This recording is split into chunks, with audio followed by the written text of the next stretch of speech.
En ce qui correspond maintenant des vins mousseux, le vin mousseux a été initié dans le sud-est de la France en 1531 par la Blanquette de Limoux, qui fut le premier vin mousseux au monde.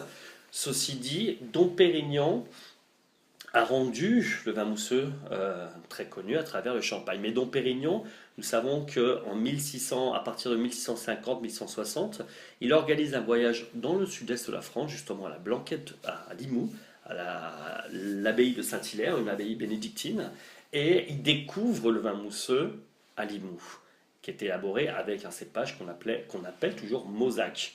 Ce cépage est traditionnel de Gaillac.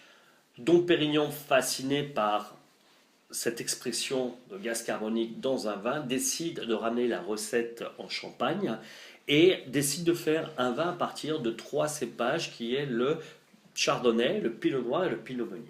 Comment s'élabore un vin mousseux? Ceci est très facile puisque Dom Pérignon va développer la technique en Champagne. Nous allons prendre des vins blancs de différents cépages ou d'un seul cépage. Dans le cas du Champagne, nous avons du vin blanc chardonnay, du vin blanc à base de pinot noir, cépage noir, et vin blanc à base de pinot meunier, qui est un cépage aussi noir.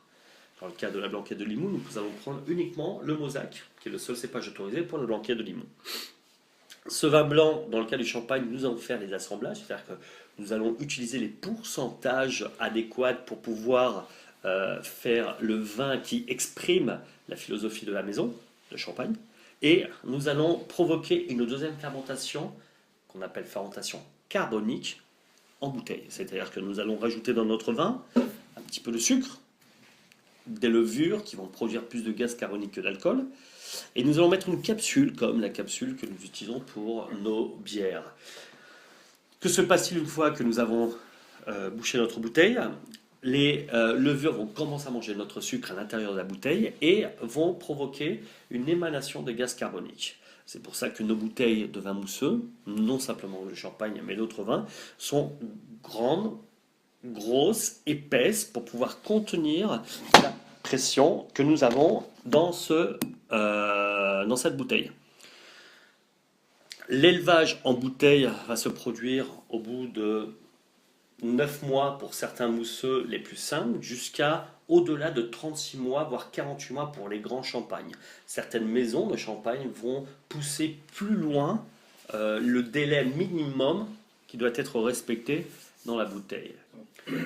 Quel est ce délai? Une fois que nos levures mangent tout le sucre, nous allons voir un procès qui s'appelle autolysis, c'est-à-dire que les levures n'ont plus rien à manger, elles vont commencer à se manger entre elles, et lorsqu'elles n'ont plus à manger, elles vont mourir et créer un sédiment qu'on va appeler l'élie, qui va se déposer dans le fond de la bouteille. Ces levures, ces bouteilles vont être couchées, donc les levures n'ayant plus à manger vont mourir et se déposer dans le fond de la bouteille que l'on va appeler les lits, et nous allons créer un sédiment. Ce sédiment va donner des caractéristiques aromatiques à notre vin mousseux et il va rester dans la bouteille entre 9 mois et plus de 48 mois.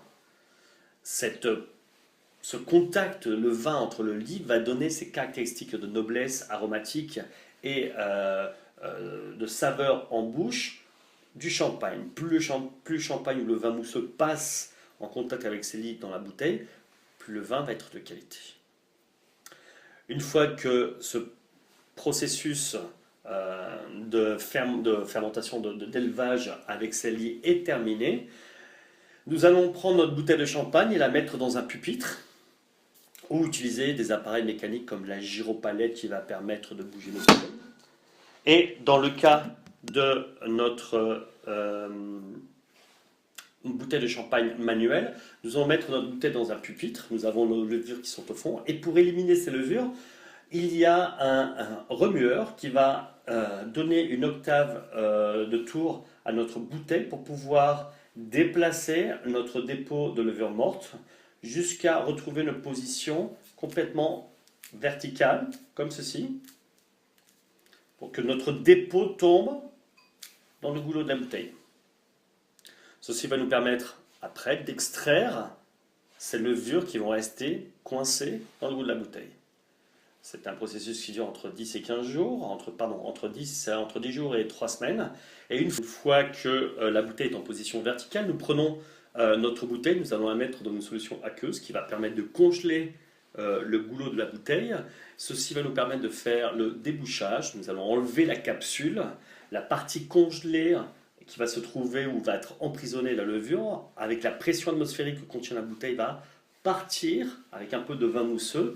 Et dans ce processus qui doit être très rapide, nous allons utiliser une liqueur de tirage, liqueur d'expédition, qui va être uniquement que du sucre et du vin mousseux pour compléter le vin qui est perdu. Ce sucre va nous permettre de doser enfin notre type de vin mousseux que l'on va avoir. Une fois le processus terminé, nous allons mettre notre bouchon, nous allons mettre la capsule métallique pour pouvoir éviter que le champagne parte. Il faut savoir qu'un vin qui a terminé sa fermentation en bouteille a à peu près 7 bars d'atmosphérique de pression, c'est-à-dire une pression que l'on peut retrouver dans une roue de camion, ce qui est énorme. Il faut faire très attention au moment de l'ouverture d'une bouteille de champagne car nous pouvons blesser quelqu'un avec ceci. Quels sont les types de champagne que nous allons, ou les vins mousseux que nous allons retrouver? Le sucre que je vous ai dit tout à l'heure, ça va nous permettre de nous donner le style de champagne. C'est-à-dire qu'on pouvait avoir des extra bruts, des secs, des semi-secs et des doux. Qu'est-ce qui différencie chaque champagne? C'est le niveau de sucre que l'on peut trouver. Dans les extra bruts, on a un maximum de 0 à 6 grammes. Sur les bruts, entre 0 et 12.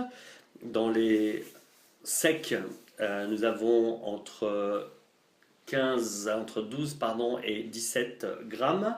Dans les extra secs, nous avons entre 17 et 35. Dans les semi-secs, entre 35 et 50 grammes de sucre par litre.